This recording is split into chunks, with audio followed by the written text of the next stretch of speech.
Hello everyone, I am Deepak Sawant. Welcome you to my channel Apollo CBC classes. और Apollo CBC classes की जो हमारी प्रयास batch है बोर्ड 2025 उसमें भी आप सबका स्वागत है। बच्चों, आज हम करने वाले हैं साइंस, और साइंस में हमारा चैप्टर है लाइफ प्रोसेसेस, जिसमें आज है हमारा लेक्चर 7, जहाँ पे हम पढ़ने वाले हैं रेस्पिरेशन।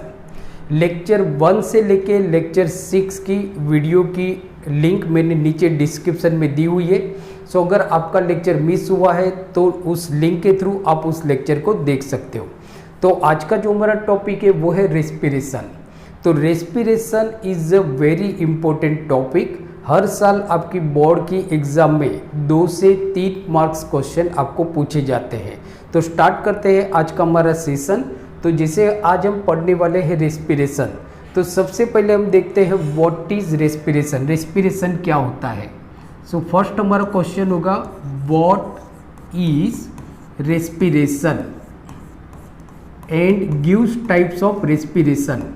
देखो बेटा, बोर्ड में आपको क्वेश्चन किस तरह से पूछा जाएगा। तो फर्स्ट आपको क्वेश्चन पूछा जाता है व्हाट इज रेस्पिरेशन। तो रेस्पिरेशन क्या है वो हम देखते हैं।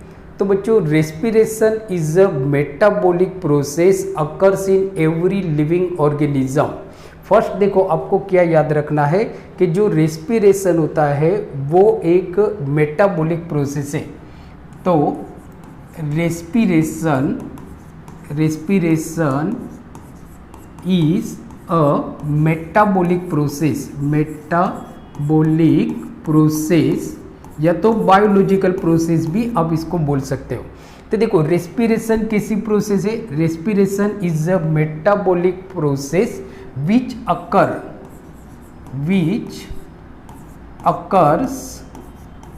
इन every living organism,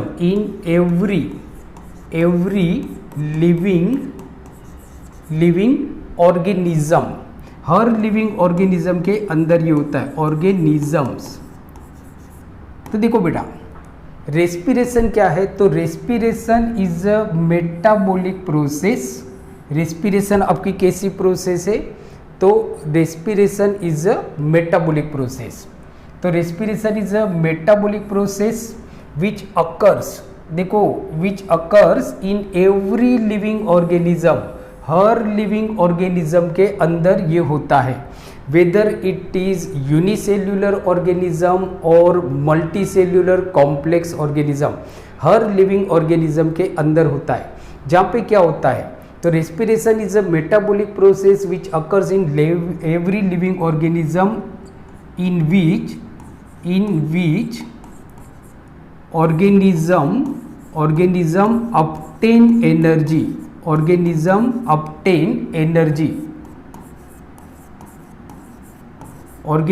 obtain energy. तो ये एक मेटाबॉलिक प्रोसेस होती है जो लिविंग और हर लिविंग ऑर्गेनिज्म के अंदर होता है, जहाँ पे जो लिविंग ऑर्गेनिज्म होते हैं दे ऑब्टेन एनर्जी, उनको क्या मिलती है? एनर्जी मिलती है, obtain energy by the breakdown of glucose, obtain energy from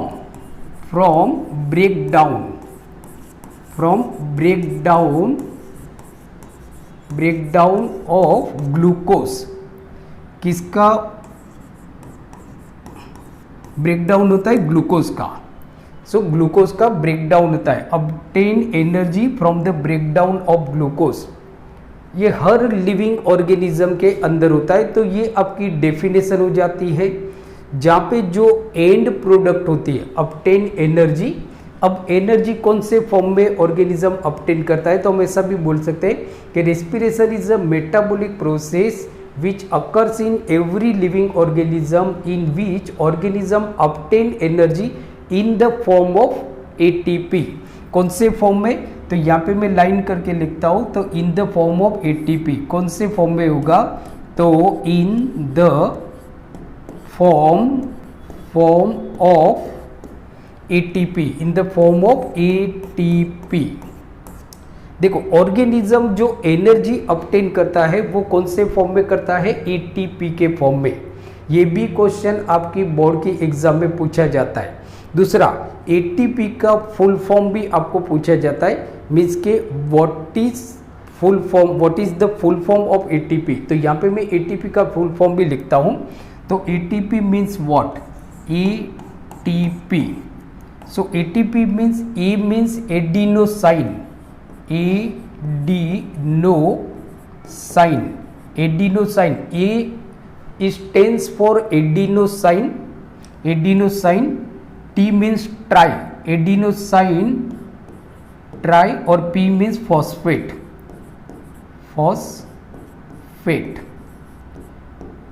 तो बेटा फॉस्फेट ये भी आपके लिए बहुत इंपॉर्टेंट है। So this is also IMP, ये आपका आईएमपी पॉइंट हो जाएगा। एटीपी का फुल फॉर्म भी आपको पूछा जाता है, तो इट इज आईएमपी।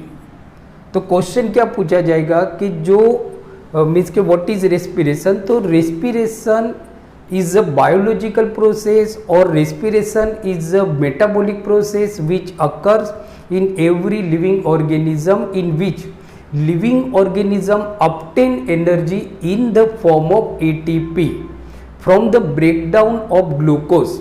किससे मिलती है उसको एनर्जी उनको, तो ग्लूकोज का जो ब्रेकडाउन होता है, ग्लूकोज का मतलब होता है, ग्लूकोज मीन्स C6H12O6। ये जो ग्लूकोज आपका बनता है, ये ग्लूकोज का ब्रेकडाउन होता है, ग्लूकोज का। अब किसी किसी ऑर्गेनिज्म में ये जो ग्लूकोज का ब्रेकडाउन होता है वो इन एब्सेंस ऑफ ऑक्सीजन में होता है, जिसको हम बोलते हैं फर्मेंटेशन प्रोसेस।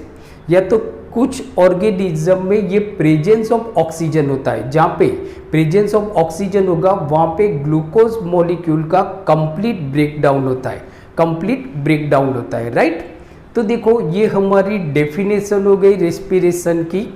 तो बेटा ये क्वेश्चन आपकी बोर्ड की एग्जाम में पूछा जाएगा कि व्हाट इज रेस्पिरेशन।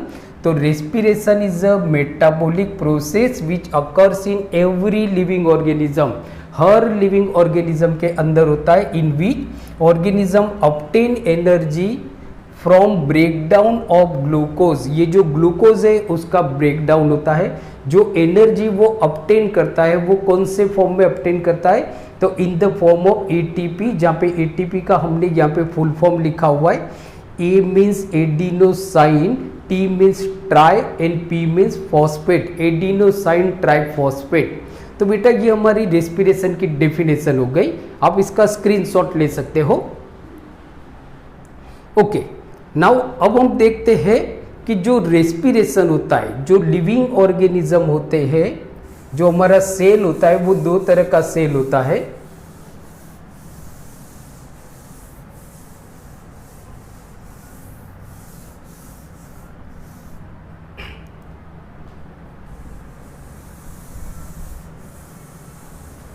सही, चलो तो अब जैसे देखो कि जो हमने सेल देखे थे, जो हमारे सेल होते हैं वो दो तरह के सेल होते हैं, सेल टाइप ऑफ सेल।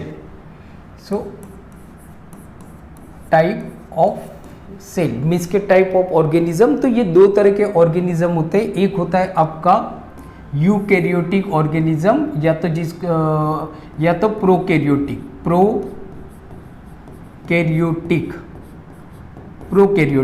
और दूसरे जो होते हैं वो होते हैं हमारे यूकैरियोटिक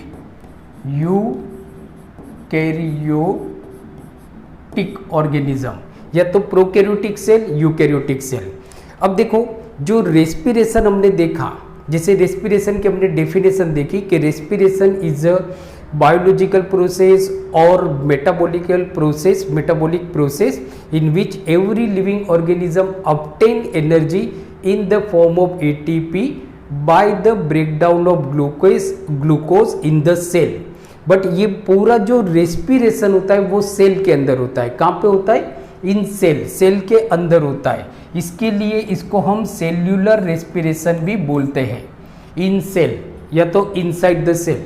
अब जैसे देखो कि जो सेल होते हैं वो हमारे दो तरह के होते हैं। अब यहाँ से आपको ऑब्जेक्टिव टाइप क्वेश्चन बोर्ड में पूछे जाते हैं, ऑब्जेक्टिव टाइप। तो जैसे देखो कि जो प्रोकैरियोटिक सेल होते हैं या तो जो प्रोकैरियोटिक ऑर्गेनिज्म होते हैं, जैसे कि सम बैक्टीरिया, तो दे आर प्रोकैरियोटिक ऑर्गेनिज्म जिनके अंदर जिनके अंदर जो सेल होता है उसके अंदर जो न्यूक्लियस होता है वो वेल डिफाइंड नहीं होता है और कोई भी मेम्ब्रेन बाउंड ऑर्गेनल्स नहीं होते, मेम्ब्रेन बाउंड ऑर्गेनल्स नहीं होते।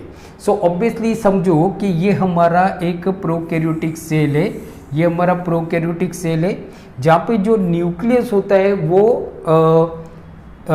न्यूक्लियर मेम्ब्रेन के अंदर नहीं होते। तो ये हमारा न्यूक्लियस है, बराबर, जिनको हम बोलते हैं न्यूक्लियोइड। अब देखो कि ये इनका साइटोप्लाज्म हो गया और ये प्लाज्मा मेम्ब्रेन है, ये हम देखते हैं तो प्लाज्मा मेम्ब्रेन, राइट। तो देखो प्रोकैरियोटिक सेल के अंदर रेस्पिरेशन कहाँ पे होता है, तो ये क्वेश्चन आपके ऑब्जेक्टिव टाइप में पूछा जाता है। तो in prokaryotic cell respiration take place in cytosol, कहाँ पे होगा, साइटोसोल में। तो हमारा आंसर होगा in prokaryotic cell, in prokaryotic cell respiration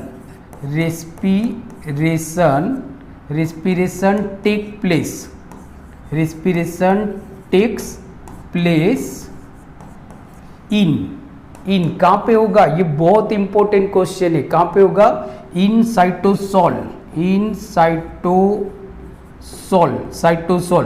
तो ये आपका आईएमपी पॉइंट हो जाएगा, साइटोसोल में होता है और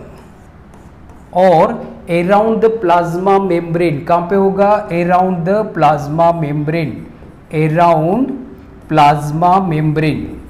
प्लाज्मा मेम्ब्रेन जो होगा उसके आजू बाजू होता है, अराउंड द प्लाज्मा मेम्ब्रेन। तो ये क्वेश्चन भी आपकी बोर्ड के एग्जाम के लिए बहुत इंपॉर्टेंट है। जैसे देखो क्वेश्चन आपको क्या पूछा जाएगा कि in prokaryotic cell where does respiration take place, prokaryotic cell में रेस्पिरेशन कहाँ पर होगा, तो हमारा आंसर होगा in prokaryotic cell respiration takes place in cytosol और around the plasma membrane. Cytosol में होगा या तो प्लाज्मा मेम्ब्रेन में होगा, बिकॉज जो प्रोकैरियोटिक सेल होते हैं they don't have a membrane bound organelle, so therefore they don't have a mitochondria, इनके पास माइटोकॉन्ड्रिया नहीं होता है इसकी वजह से, राइट। अब देखो जो यूकैरियोटिक सेल होते हैं जो वेल डेवलप होते हैं, जिनके अंदर न्यूक्लियर मेम्ब्रेन भी होता है, जैसे देखो कि ये हमारा एक यूकैरियोटिक सेल है और ये न्यूक्लियर मेम्ब्रेन है।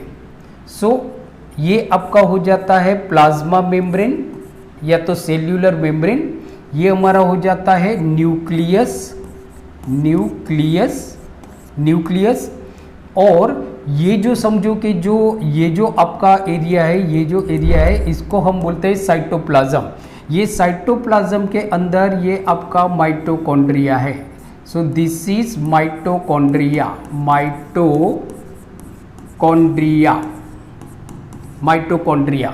तो in eukaryotic cell respiration takes place in mitochondria, कहाँ पे होगा, रेस्पिरेशन माइटोकॉन्ड्रिया के अंदर होगा। ये क्वेश्चन भी आपके लिए आईएमपी हो सकता है, तो यहाँ पे हमने देखा कि प्रोकैरियोटिक सेल के अंदर रेस्पिरेशन साइटोसोल में होगा या तो प्लाज्मा मेम्ब्रेन के अराउंड होगा, and eukaryotic cell respiration take place in mitochondria. ये क्वेश्चन आपके ऑब्जेक्टिव टाइप क्वेश्चन में पूछे जा सकते हैं। आगे चलते हैं बेटा हम आगे। तो देखो अब जो हम देखते हैं वो है टाइप्स ऑफ रेस्पिरेशन। तो टाइप्स ऑफ रेस्पिरेशन हम देखते हैं, टाइप्स ऑफ रेस्पिरेशन। कितने तरह के रेस्पिरेशन होगा, देखो क्वेश्चन आपको क्या पूछा जाएगा, what is respiration and gives types of respiration. तो जो रेस्पिरेशन होते हैं वो आपके दो तरह के होते हैं। So there are two types of respiration, एक है आपका एरोबिक रेस्पिरेशन और दूसरा जो होता है वो होता है हमारा एनेरोबिक रेस्पिरेशन। एनेरोबिक रेस्पिरेशन जिसको हम बोलते हैं एनेरोबिक रेस्पिरेशन। तो there are two types of respiration, एक होता है आपका एरोबिक रेस्पिरेशन और दूसरा होता है हमारा एनेरोबिक रेस्पिरेशन। एनेरोबिक रेस्पिरेशन को हम फर्मेंटेशन भी बोलते हैं। तो सम टाइम आपकी बोर्ड के एग्जाम में फर्मेंटेशन भी लिखा होता है, fermentation. So anaerobic respiration is also called fermentation. इसको हम फर्मेंटेशन भी बोलते हैं। ये भी पॉइंट आपको याद रखना है। तो दो तरह के रेस्पिरेशन होते हैं, एक होता है एरोबिक रेस्पिरेशन, दूसरा होता है हमारा एनेरोबिक रेस्पिरेशन। अब जैसे हमने देखा कि भाई रेस्पिरेशन वो बायोलॉजिकल प्रोसेस होती है जो हर लिविंग ऑर्गेनिज्म के अंदर होगा, जहाँ पे organism obtain energy in the form of ATP by breakdown of glucose। अब ये जो ग्लूकोज का ब्रेकडाउन करेगा वो या तो ऑक्सीजन के प्रेजेंस में होगा या तो ऑक्सीजन के एब्सेंस में होगा। इसका मतलब ये होता है कि कुछ ऑर्गेनिज्म के अंदर ये जो ग्लूकोज का ब्रेकडाउन होता है वो इन प्रेजेंस ऑफ ऑक्सीजन होता है, जहाँ पे ग्लूकोज का कंप्लीट ब्रेकडाउन होता है और लॉट्स ऑफ एनर्जी रिलीज होती है। मीन्स के organism obtain lots of energy. जबकि जो एनेरोबिक रेस्पिरेशन होता है वो उस तरह के ऑर्गेनिज्म में होता है जहाँ पे रेस्पिरेशन जो होता है वो इन एब्सेंस ऑफ ऑक्सीजन होता है, ऑक्सीजन के प्रेजेंस में नहीं होता है, जैसे ईस्ट में होता है और जो हमारे मसल सेल्स होते हैं उनमें होता है, राइट। तो देखो एरोबिक रेस्पिरेशन की डेफिनेशन क्या होगी, व्हाट इज एरोबिक रेस्पिरेशन। तो यहाँ पे हम डेफिनेशन देखते हैं। तो respiration, a type of respiration take place in the presence of oxygen, a respiration which occur in presence of oxygen। कहाँ पे होगा, ऑक्सीजन के प्रेजेंस में होगा, presence of oxygen. Aerobic respiration means के a type of respiration which occurs in the presence of oxygen, oxygen के presence में होगा जहाँ पे ग्लूकोज का कंप्लीट ब्रेकडाउन होता है। तो ये पॉइंट आपको याद रखना है। जैसे ये आपका एक पॉइंट हो गया कि complete breakdown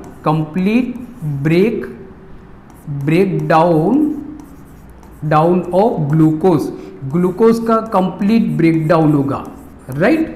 complete breakdown of glucose, ये याद रखना है क्या होता है, कंप्लीट ब्रेकडाउन ऑफ ग्लूकोज, बराबर। And release lots of energy and release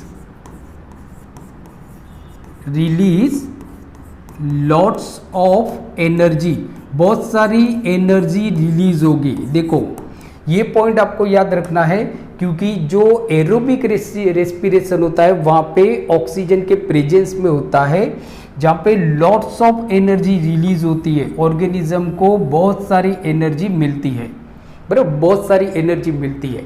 जबकि देखो एनेरोबिक रेस्पिरेशन की अगर हम बात करें जिसको हम बोलते हैं फर्मेंटेशन, बराबर, जिसको हम बोलते हैं फर्मेंटेशन, जो कुछ बैक्टीरिया में होते हैं और ईस्ट के अंदर होता है, बराबर, ईस्ट के अंदर होता है। तो देखो अ type of respiration which occurs in the absence of oxygen.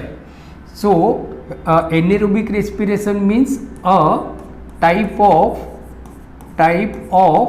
respiration which occur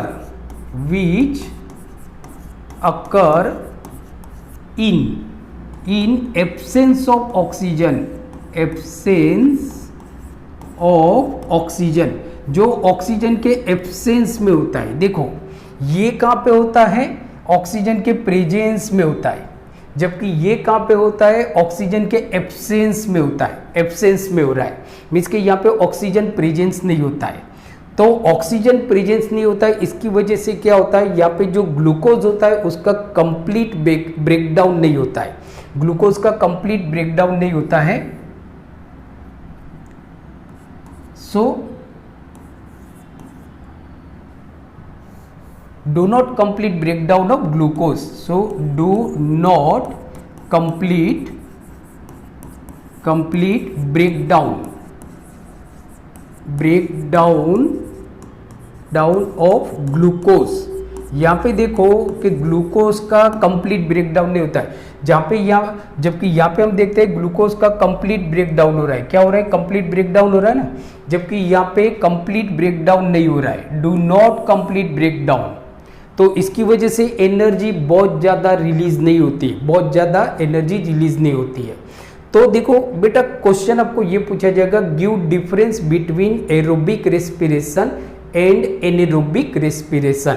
तो ये डिफरेंस आप लिख सकते हो। अब देखो, अब हम बात करते हैं कि जो एरोबिक रेस्पिरेशन होता है और जो एनेरोबिक रेस्पिरेशन होता है, जिसको हम बोलते हैं फर्मेंटेशन। तो आपको डेफिनेशन तो मालूम पड़ गई कि aerobic respiration means a type of respiration which occurs in the presence of oxygen, जबकि एनेरोबिक रेस्पिरेशन उस टाइप का रेस्पिरेशन होता है जो एब्सेंस ऑफ ऑक्सीजन में होता है। कहाँ पे होता है, एब्सेंस ऑफ ऑक्सीजन।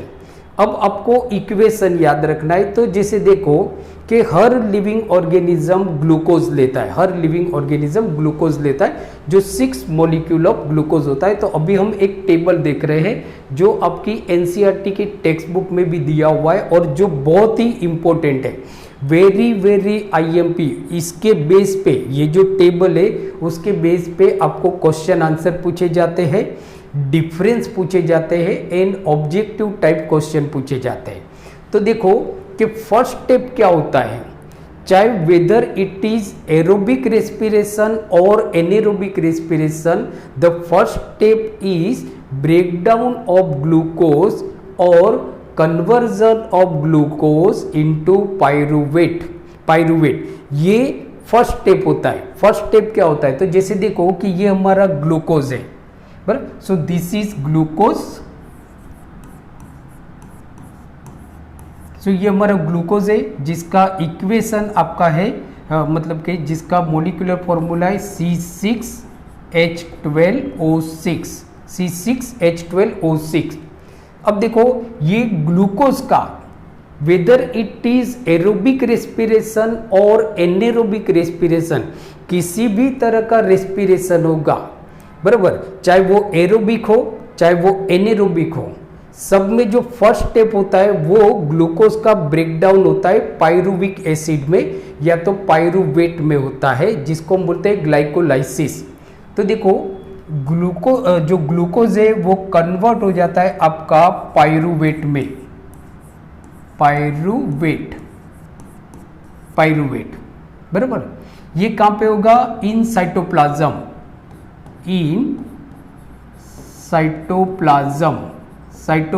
में होगा, इन साइटोप्लाज्म। तो first step, this is first step, ये बहुत इंपॉर्टेंट है। देखो जो ग्लूकोज होता है जो 6 कार्बन मॉलिक्यूल है, कैसा है ये 6 कार्बन मॉलिक्यूल है, मीन्स के C6 कार्बन मॉलिक्यूल है, वो कन्वर्ट हो जाता है 3 कार्बन मॉलिक्यूल में, मीन्स के पाइरुविक जो एसिड है उसके 2 मॉलिक्यूल बनेंगे, जो एक मॉलिक्यूल होगा वो 3 कार्बन वाला होगा, 3 कार्बन। ये सबसे पहले glucose is converted into pyruvate in cytoplasm, ये सब के अंदर होगा, एरोबिक रेस्पिरेशन में भी होगा एंड एनेरोबिक रेस्पिरेशन में भी होगा। और क्वेश्चन ये भी पूछा जाएगा, what is the first steps, बराबर, what is the first step in aerobic respiration as well as anaerobic respiration. तो फर्स्ट स्टेप होता है ग्लूकोज का ग्लाइकोलाइसिस होता है इनटू पाइरुविक एसिड के अंदर, मीन्स के ग्लूकोज आपका ब्रेकडाउन होता है या तो कन्वर्ट होता है पाइरुविक एसिड में, जो ग्लूकोज 6 कार्बन मॉलिक्यूल होता है वो 3 कार्बन मॉलिक्यूल में कन्वर्ट हो जाता है, राइट। अब देखो कि अब यहां से ये जो पाइरुविक एसिड जो बना वो सब के अंदर होगा, एरोबिक रेस्पिरेशन में भी होगा, एनेरोबिक रेस्पिरेशन में भी होगा। अब जो एनेरोबिक रेस्पिरेशन होगा उसकी हम बात करते हैं, जो किस में होता है, एनेरोबिक जो रेस्पिरेशन होता है। तो जैसे देखो, तो जो एनेरोबिक रेस्पिरेशन होता है तो फर्स्ट हम देखते हैं इन एब्सेंस ऑफ ऑक्सीजन। ये किस में होता है, इन ईस्ट एब्सेंस ऑफ ऑक्सीजन। मतलब थोड़ा अच्छी तरह से लिखते। अब देखो ये जो पाइरूवेट है तो इसका आपका हो जाता है in absence of oxygen, in absence of oxygen. Oxygen means O2, in absence of oxygen O2, right, absence of oxygen. Just one, तो एब्सेंस ऑफ ऑक्सीजन में भी अब देखो तो दो जगह पे होगा, एक जिसको हम बोलते हैं फर्मेंटेशन। क्या बोलते हैं, फर्मेंटेशन। ये ईस्ट के अंदर होता है और मसल सेल्स के अंदर होता है, वो मैं आपको बताता हूँ। अब जैसे देखो पाइरूविक एसिड वो आपका इन एब्सेंस ऑफ ऑक्सीजन, मतलब अब ये जो पाइरूविक एसिड बना इसका ब्रेकडाउन होगा इन एब्सेंस ऑफ ऑक्सीजन में, एब्सेंस ऑफ ऑक्सीजन में। तो ये दो तरीके से हो सकता है, एक इन ईस्ट में होता है। तो ईस्ट में आपकी प्रोडक्ट क्या बनेगी, इन ईस्ट।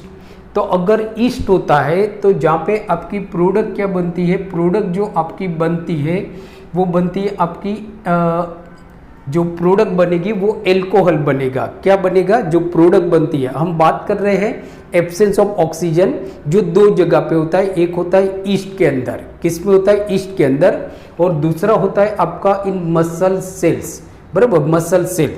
तो जो ईस्ट के अंदर होता है उसमें जो पाइरूविक एसिड है वो आपका कन्वर्ज हो जाता है एल्कोहल के अंदर, और जो मसल सेल्स होता है वहाँ पे लैक्टिक एसिड बनता है, बराबर। और यहाँ पे जो आपकी प्रोडक्ट बनेगी वो एल्कोहल बनती है। क्या बनती है, एल्कोहल, बराबर, एल्कोहल। तो जो प्रोडक्ट आपकी बनेगी वो एल्कोहल बनेगा प्लस एनर्जी, लेकिन बहुत कम एनर्जी बनती है, बराबर, बहुत ही कम एनर्जी बनेगी तो आपकी एल्कोहल बनेगा, बराबर। और दूसरा जो होता है इन मसल सेल्स,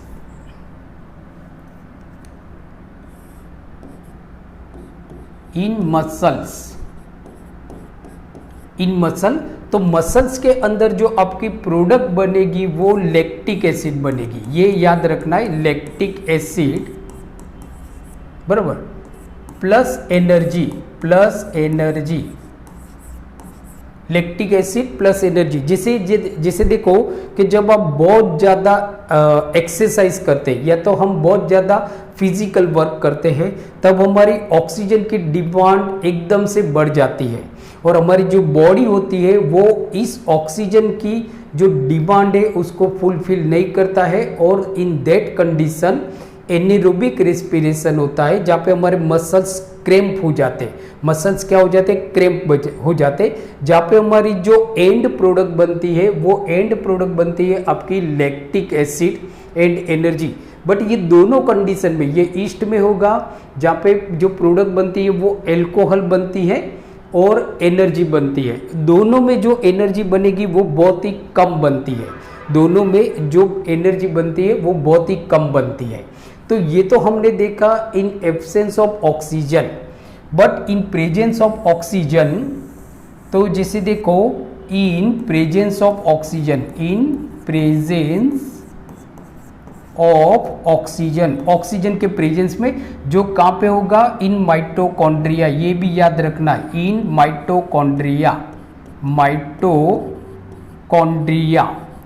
माइटोकॉन्ड्रिया।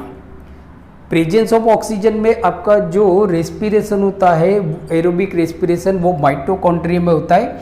आपकी प्रोडक्ट क्या बनती है, प्रोडक्ट आपकी बनती है 6 molecule of carbon dioxide plus 6 molecule of H2O plus ATP।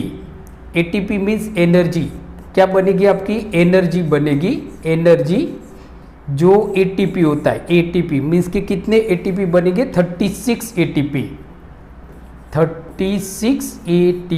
36 ATP बनेगा। तो जिसे देखो बेटा कि फर्स्ट स्टेप क्या होगा, ग्लूकोज आपका कन्वर्ट हो जाता है पायरूवेट, ये दोनों में होगा, एनेरोबिक रेस्पिरेशन में भी होगा और एरोबिक रेस्पिरेशन में होगा। एनेरोबिक रेस्पिरेशन आपके दो तरह के होते हैं, एक ईस्ट के अंदर होता है जहाँ पे पायरुविक एसिड आपका कन्वर्ट हो जाता है एल्कोहल के अंदर और एनर्जी बनती है, यहाँ पे ज़्यादा एनर्जी नहीं बनती है, 2 एटीपी बनेगा। कितना बनेगा, 2 एटीपी, बराबर। मसल सेल्स में होता है जहाँ पे लैक्टिक एसिड बनती है और एनर्जी बनती है, यहाँ पे भी एनर्जी आपकी कम बनेगी क्योंकि जो ग्लूकोज है उसका कंप्लीट ब्रेकडाउन नहीं हो रहा है, ऑक्सीजन उसको प्रॉपर नहीं मिल रहा है। और इन प्रेजेंस ऑफ ऑक्सीजन जहाँ पे कंप्लीट ब्रेकडाउन होता है ग्लूकोज का, 6 molecule of carbon dioxide, 6 molecule of water and energy जो 36 एटीपी होता है। तो आप देखो कितनी ज़्यादा एनर्जी बन रही है, कितनी ज़्यादा एनर्जी। दूसरा देखो कि एरोबिक रेस्पिरेशन जो होता है, एरोबिक जो रेस्पिरेशन होता है, ये आपका इसका इक्वेशन भी आपको पूछा जाता है, तो हम यहाँ पे इक्वेशन देखते हैं। तो देखो एरोबिक रेस्पिरेशन ग्लूकोज का ब्रेकडाउन होता है इन द प्रेजेंस ऑफ ऑक्सीजन। तो इक्वेशन आप क्या याद रखते हो, तो ग्लूकोज जिसको हम बोलते हैं C6H12O6 बराबर, प्लस ऑक्सीजन, प्लस क्या है ऑक्सीजन, सो ऑक्सीजन मतलब plus 6 molecule of O2, 6 molecule of O2। So product क्या बनेगी, प्रोडक्ट कहां पे होगा ये, इन माइटोकॉन्ड्रिया, माइटोकॉन्ड्रिया दोनों में, इन माइटोकॉन्ड्रिया। तो ग्लूकोज ऑक्सीजन, तो प्रोडक्ट क्या बनेगी, प्रोडक्ट आपकी बनेगी कार्बन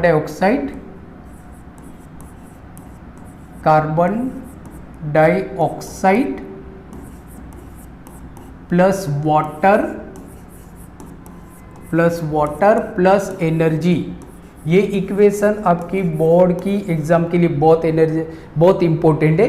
तो देखो इक्वेशन के फॉर्म में अगर हम लिखते हैं तो glucose plus 6 molecule of 6 molecule of oxygen, तो जो प्रोडक्ट बनेगी वो बनेगी 6 molecule of carbon dioxide plus 6 molecule of water and plus 36 ATP, और आपकी प्रोडक्ट बनेगी 36 एटीपी। तो ये जो इक्वेशन है, this equation is very very important. आपको क्वेश्चन क्या पूछा जाएगा, गिव इक्वेशन फॉर रेस्पिरेशन। सो बच्चों आज हमने देखा respiration, types of respiration. I hope आज का वीडियो लेक्चर आपको अच्छा लगा होगा, तो प्लीज़ इसको लाइक कीजिए, आपके ज़्यादा से ज़्यादा फ्रेंड के साथ इस लेक्चर को आप शेयर कीजिए। अगर आप मेरी चैनल पे नए हो तो please subscribe my channel Apollo CBSE classes और पढ़ते रहिए और अपना ध्यान रखिए। मिलते हैं अगले वीडियो लेक्चर में, तब तक take care, thank you very much.